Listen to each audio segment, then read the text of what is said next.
I was scrolling on TikTok one Sunday evening when I came across this video.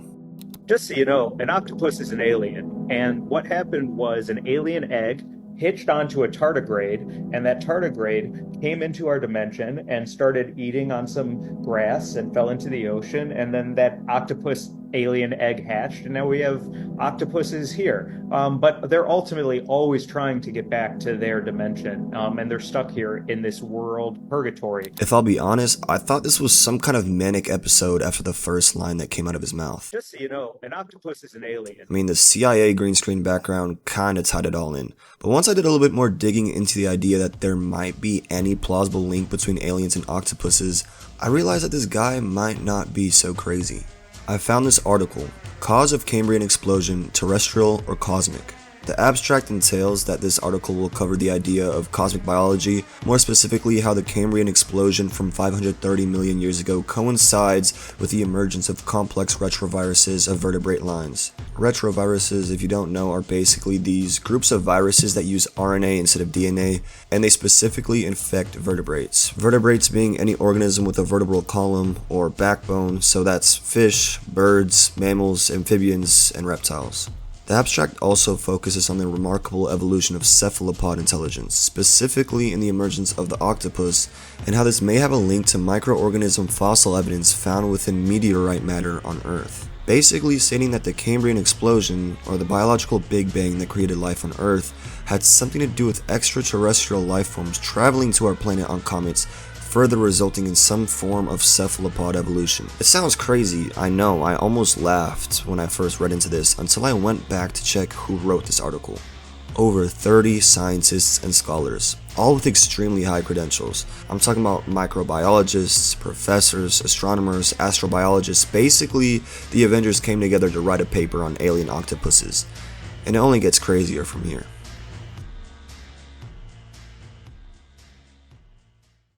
After the abstract of the article, the authors go into detail about what precisely is the purpose of this article. They describe that mainstream media has developed the idea that life on Earth is bounded within the terrestrial paradigm. They go on to mention that they have come to the scientific conclusion that life was planted here on Earth by life-bearing comets at or around 4.1 billion years ago, and that space-resistant viruses and organisms, for example tardigrades, possibly even fertilized plant seeds, helping extend the progress of terrestrial biological evolution. This process I just described has been coined panspermia, or the concept that life on Earth originated from somewhere else in the universe. The article then goes into the recent discovery of habitable exoplanets, which are planets outside of our solar system. It's estimated that approximately 100 billion of these Earth-like exoplanets exist in the Milky Way galaxy, which is an unfathomable number. You have to think what kind of life could possibly exist on even one of these habitable planets.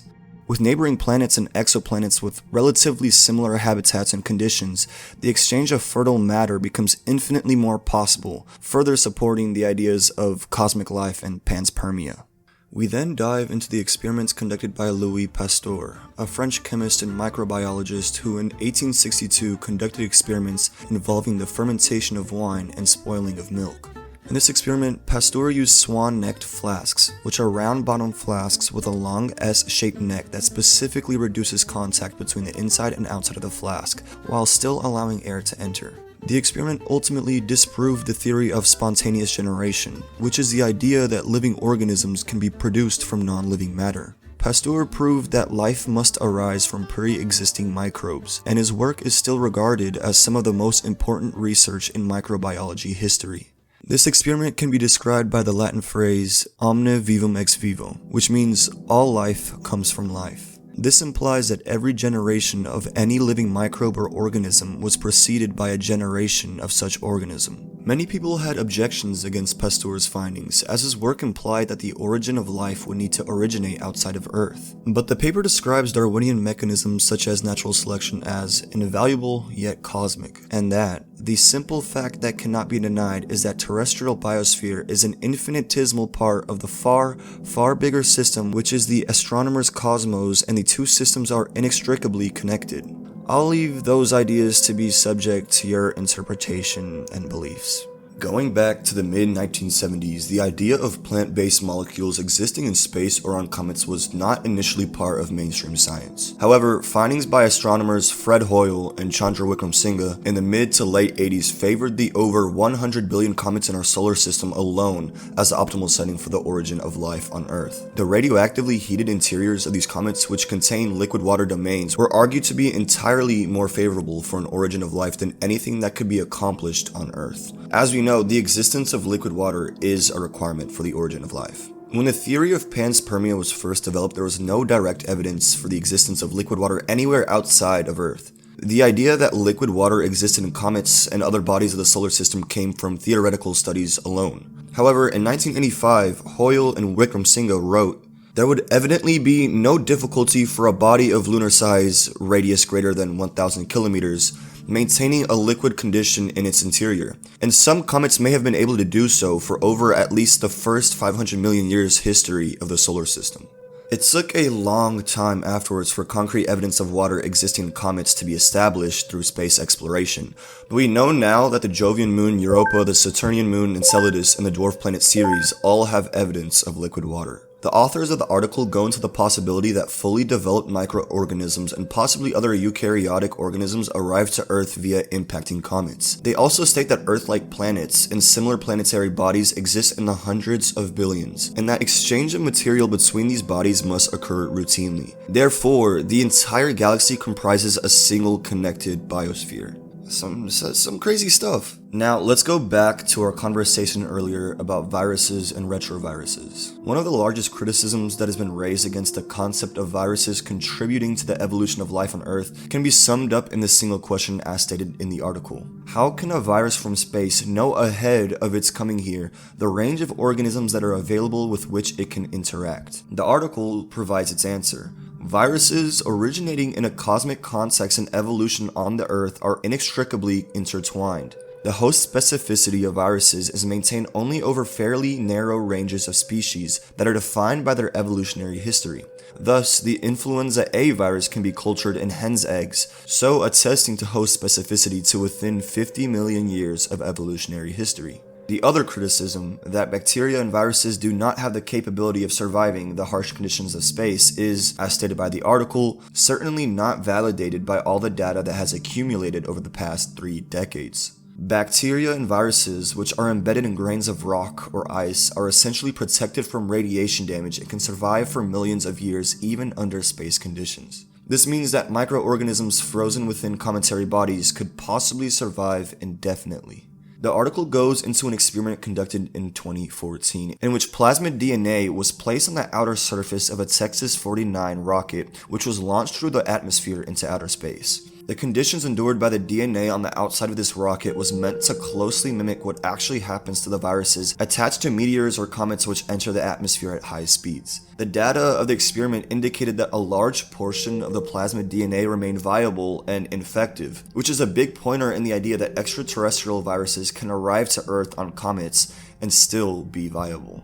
In another case, the microorganism Desulfortis audax viator was discovered at a depth of 2.8 kilometers in a South African gold mine. It was found to derive its energy from radiolysis, induced by particles emitted from the decay of uranium, thorium, and potassium. The article states that a bacterium such as Desulfortis audax viator would survive not only in interstellar transits, but they would thrive on the energy derived from galactic cosmic rays that reach the interstellar frozen bodies. Evidence of the role that extraterrestrial viruses play in influencing terrestrial evolution has recently been implied in the gene sequencing of cephalopods. Cephalopods are marine mollusks with a prominent head and many arms or tentacles. This includes octopuses, squids, cuttlefish, and many others. The genome of octopus shows an incredible level of complexity. It has around 33,000 protein coding genes, which is larger than the number present in Homo sapiens. That's actually insane. And the octopus belongs to the subclass of mollusks, which have an evolutionary history that dates back over 500 million years.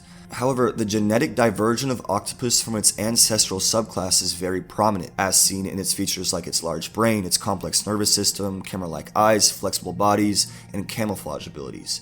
The genes leading from the ancestral nautilus to the cuttlefish to the squid and then to the octopus are not found in any pre-existing life form. The article thus states that it is plausible then to suggest they seem to be borrowed from a far distant future in terms of terrestrial evolution, or more realistically from the cosmos at large. Such an extraterrestrial origin as an explanation of emergence of course runs counter to the prevailing dominant paradigm. The article also states that the evolution from squid to octopus is compatible with a suite of genes inserted by extraterrestrial viruses.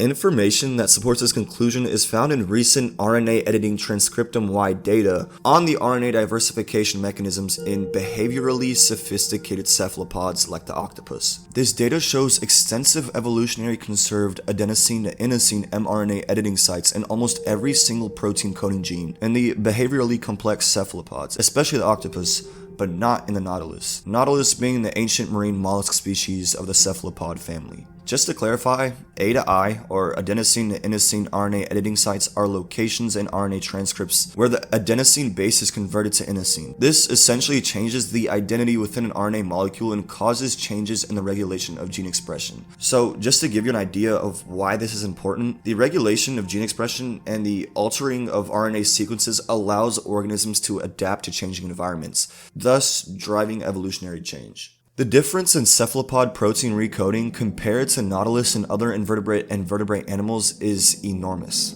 Though in the squid and specifically the octopus, it is the norm, with almost every protein coding gene having an evolutionary conserved A to I mRNA editing site. And this is described as a great leap forward in terms of molecular genetic strategy by the authors. The article argues that unless all the new genes expressed in the squid/octopus lineages arose from simple mutations of existing genes in either the squid or in other organisms sharing the same habitat, there is surely no way by which this large qualitative transition in A to I mRNA editing can be explained by conventional neo-Darwinian processes, even if horizontal gene transfer is allowed. The authors provide one plausible explanation, that the new genes are possibly extraterrestrial imports to Earth, as described in the article, most plausibly as an already coherent group of functioning genes within cryopreserved and matrix-protected fertilized octopus eggs. They further state, thus, the possibility that cryopreserved squid and/or octopus eggs arrived in icy bodies several hundred million years ago should not be discounted, as that would be parsimonious cosmic explanation for the octopus's sudden emergence on Earth 270 million years ago.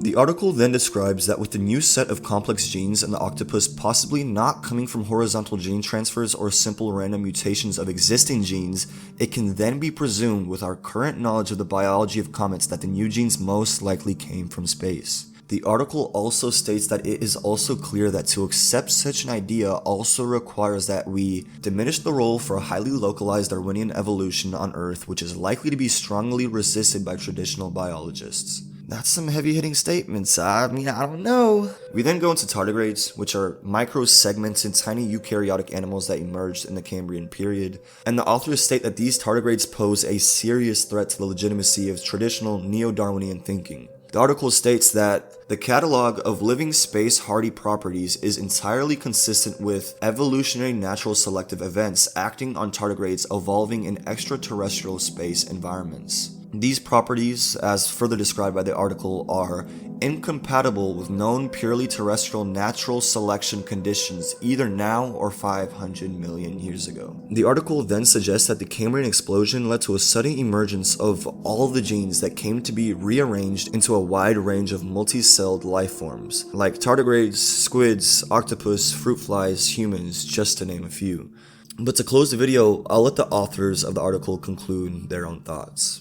In a final reckoning, it would have to be admitted that ultimately all of evolution has been controlled and continues to be controlled by space-borne organisms, microbes, and viruses.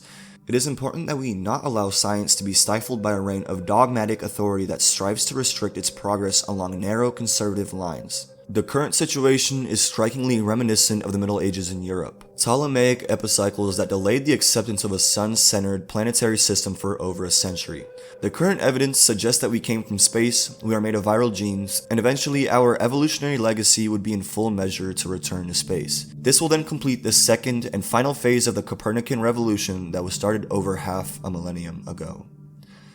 Wow, I mean, that was a lot of information covered in a lot of time. I know that this video may have been longer than it should be, but I wanted to cover all aspects of this topic and leave nothing out. I want to state clearly that almost all of the content covered in this video can be accredited to the article Cause of Cambrian Explosion, Terrestrial or Cosmic, as well as its authors and sources, which will be linked below. Once again, this video is not about what I personally believe or what I theorize, but just about interesting information that I like to cover. That's it for me. Subscribe if you want to see more interesting content from a large variety of topics, and I'll see you all in the next video.